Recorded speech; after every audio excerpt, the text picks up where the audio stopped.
Hello दोस्तों, कैसे हो आप। बहुत बहुत स्वागत है मेरे इस फाइनेंशियल क्लिनिक में। मैं हूं डॉक्टर अतुल सावंत, आपका डॉक्टर ऑफ फाइनेंस। हमारे फाइनेंसेस भी ना हमारी बॉडी की तरह होते हैं।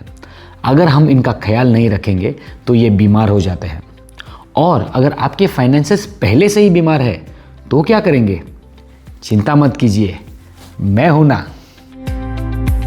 आपकी फाइनेंसेस को ठीक करने के लिए मैं प्रिस्क्राइब करता हूं एक 4 स्टेप प्रोसेस जो है फाइनेंशियल फिटनेस प्लान। जैसे हमारी बॉडी में हार्ट सबसे ज़रूरी होता है, वैसा ही इस प्लान के अंदर उसका हार्ट है कैश फ्लो।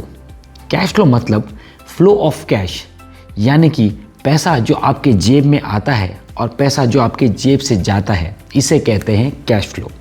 अब ये कैश फ्लो पॉजिटिव या नेगेटिव हो सकता है। नेगेटिव कैश फ्लो मतलब आपके जेब में जितना पैसा आ रहा है उससे ज़्यादा जेब से जा रहा है। एग्जाम्पल, अगर आप 100 रुपये कमा रहे हो लेकिन आप 120 रुपया खर्चा कर रहे हो तो आप कैश फ्लो नेगेटिव हो। और पॉजिटिव कैश फ्लो मतलब आपके जेब में जितना पैसा आ रहा है उसमें से कुछ आपके जेब में बच रहा है। जैसे कि आप 100 रुपये कमा रहे हो और उसमें से 70, 80 या 90 ही रुपये खर्च कर रहे हैं तो आपके पास पॉजिटिव कैश फ्लो है। इस कैश फ्लो को बढ़ाना या कम ना होने देना, यही सबसे बड़ा चैलेंज है। पर ऐसा क्यों? क्योंकि जैसे ही हमारे पास थोड़ा पॉजिटिव कैश फ्लो आता है या कुछ पैसे बचने शुरू हो जाते हैं, हम ऐसी चीज़ें करते हैं जिससे ये पैसे खत्म हो जाते हैं।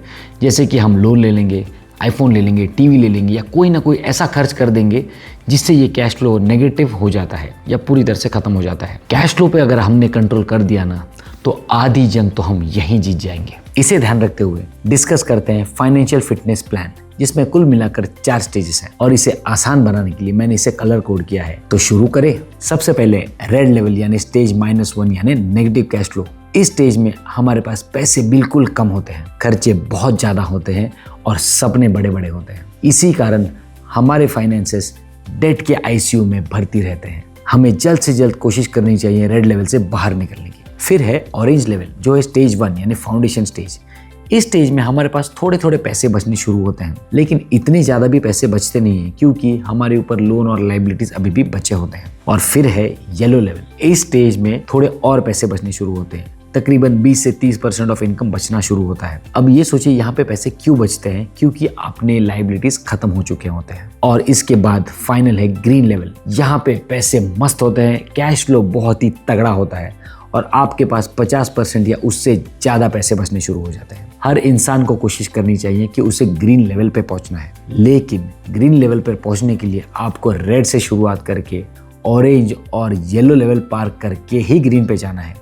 क्योंकि अगर आपने सोचा कि ऑरेंज से मैं डायरेक्टली ग्रीन पे चले जाऊंगा तो इसका उल्टा एक्शन होता है और आपका कैश फ्लो बढ़ने के बजाय नेगेटिव हो जाता है और आप ऑरेंज से ग्रीन के बजाय सीधा रेड पे आ जाते हैं। इन सब के बारे में डिटेल में हर एक वीडियो बनाऊंगा, हर एक लेवल के ऊपर मैं एक एक वीडियो बनाऊंगा, डोंट वरी। मेरे ख्याल से ये वीडियो बहुत लंबा होगा, इसीलिए इसे 2 पार्ट में करते हैं। पहले पार्ट में हम डिस्कस करेंगे आज स्टेज -1 और 1। अगले वीडियो में हम डिस्कस करेंगे स्टेज 2 और 3। तो फाइनली लेट्स स्टार्ट। स्टेज -1 यानी कि नेगेटिव कैश फ्लो। जैसे कि आपको पता है इस स्टेज में आपके पास ज़्यादा पैसे नहीं है और इस स्टेज से बाहर निकलने के लिए आपको 3 चीज़ें करनी होगी। सबसे पहले आपको सेल्फ रियलाइजेशन करना होगा कि हाँ, आप इस नेगेटिव कैश फ्लो स्टेज में हैं, आपके जेब में ज़्यादा पैसे नहीं हैं और आपको ढूंढना पड़ेगा इसके कारण क्या है। सबसे कॉमन रीजंस होते हैं आपने ज़रूरत से ज़्यादा लोन लिया होता है। सेकेंड रीज़न होता है कि आप ज़रूरत से ज़्यादा खर्चे क्रेडिट कार्ड पे कर रहे हैं। और तीसरा रीज़न होता है आप ज़रूरत से ज़्यादा खर्च कर रहे हैं, भले ही वो क्रेडिट कार्ड पे हो या ना हो। फिर दूसरी चीज़ आपको करनी है कि आपको बेफिजूल खर्चे कम करने हैं। और तीसरी चीज़ है कि आपको बहुत मेहनत करनी है, ज़्यादा से ज़्यादा काम करना है ताकि आपका कैश फ्लो बढ़ सके, आपकी इनकम बढ़ सके। इसके लिए भले ही आपको 2 नौकरियां करनी पड़ जाए, एक्स्ट्रा काम करना पड़ जाए, ओवर टाइम करना पड़ जाए तो कर लीजिए, लेकिन ये करने के बाद ही आप नेगेटिव टू पॉजिटिव में जा पाएंगे। लेकिन ये सब करने के बावजूद भी अगर आप नेगेटिव कैश फ्लो में हैं तो आपको आपके एसेट्स बेचने पड़ेंगे।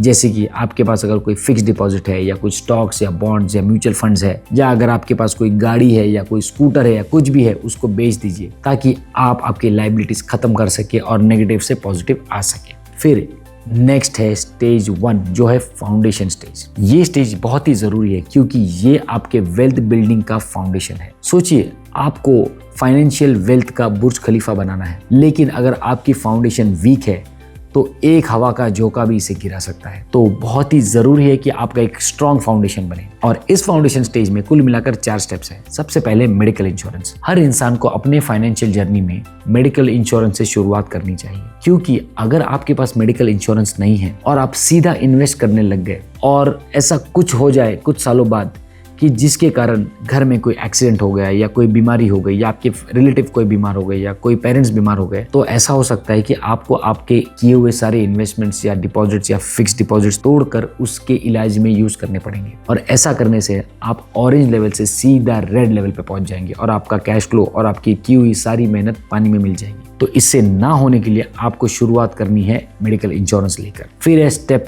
2 जो है getting out of your liabilities, यानी कि आपको आपके सारे छोटे छोटे लाइबिलिटीज खत्म करने हैं एक्सेप्ट होम लोन या बिजनेस लोन। ये स्टेप जो है आपके फाइनेंशियल जर्नी में मेक या ब्रेक स्टेप है। तो स्टेप 2 कंप्लीट करने के लिए आपको सबसे पहले ये देखना है कि आपके कितने लोन्स हैं। जो आपका सबसे छोटा लोन है पहले तुरंत उसे फेडिए, फिर उसके बाद जो दूसरा लोन है उसे फेडने की कोशिश कीजिए, क्योंकि पहला लोन फिनिश होने के बाद आपके पास थोड़ा सा कैश फ्लो बचना शुरू होगा। फिर वो यूज करके दूसरा खत्म कीजिए, फिर वो खत्म होने के बाद दोनों का जो कैश फ्लो बचेगा उसे यूज करके तीसरा खत्म कीजिए।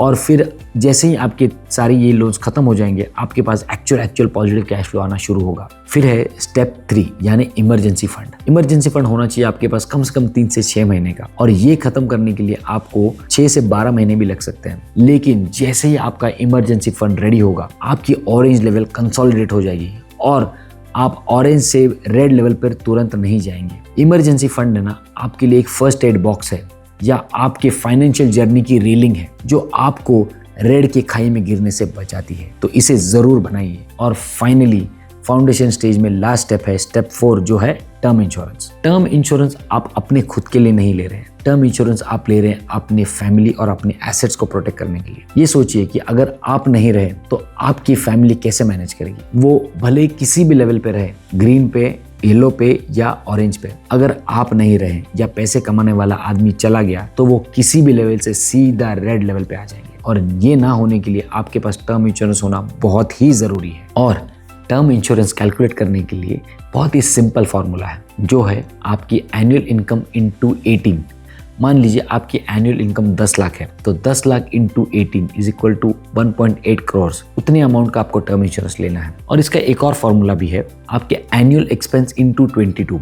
मान लीजिए आपकी इनकम है 50,000 और आपके खर्चे है 40,000, तो 40,000 एक महीने का खर्चा है, तो वैसे 12 महीने का खर्चा हो गया 4,80,000। तो 4,80,000 इंटू 22 इज इक्वल टू लगभग 1 करोड़। उतने अमाउंट का आपको इंश्योरेंस लेना है। तो ये चारों स्टेप्स खत्म होंगे तब आपका फाउंडेशन रेडी होगा। अब आप रेडी है अगले लेवल पे जाने के लिए जो है येलो लेवल। इसे मैं कहता हूँ वेल्थ क्रिएशन स्टेज। और इस स्टेज में हम करेंगे इन्वेस्ट। इन स्टेजेस के बारे में हम अगले वीडियो में डिस्कस करेंगे। मुझे पता है कि ये वीडियो काफी लंबा हुआ है और टॉपिक काफी कॉम्प्लेक्स है। अगर आपको इस वीडियो रिलेटेड कोई भी डाउट या कोई भी क्वेश्चन हो तो प्लीज कमेंट सेक्शन में लिखिए। मैं पूरी कोशिश करूंगा आपको एक डिटेल एक्सप्लेनेशन देने की। आपको मेरे प्रिस्क्रिप्शन की और मुझे आपके सब्सक्रिप्शन की बहुत ज़रूरत है, इसीलिए प्लीज़ वीडियो को सब्सक्राइब कीजिए, अपने दोस्तों के साथ शेयर कीजिए और चैनल को सपोर्ट कीजिए।